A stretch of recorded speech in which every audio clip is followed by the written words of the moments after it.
So let's see one option that Adobe Illustrator provides to us.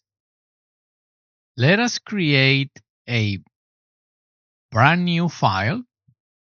I am going to use letter millimeters, or we can change to inches. And if we change to inches, I would like the orientation to be like this and create. And there we have our canvas.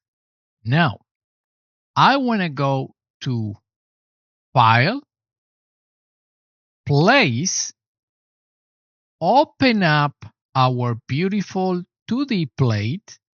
But before you hit Place, make sure you select Template.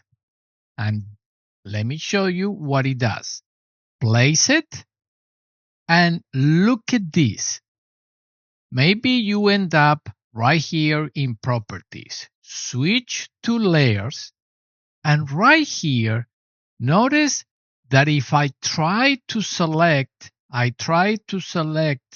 any one of these, it doesn't allow me because it is locked. I have to unlock in order to select it. So let me lock it. And also the transparency. If we double click the options, this is a template, and the name of template is added to the name of my bitmap. But notice that it did the dimming of our image. In other words, it changed the transparency to 50%.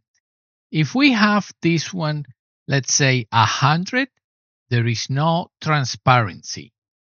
If we double click one more time, I will try to make ours 25 transparency, more or less like this. But in Rhino, it's backwards. 75% is equivalent in Rhino to 25% in Adobe Illustrator. So the idea for me is to see if we can mimic this option in Rhino. In other words, being able to select a file.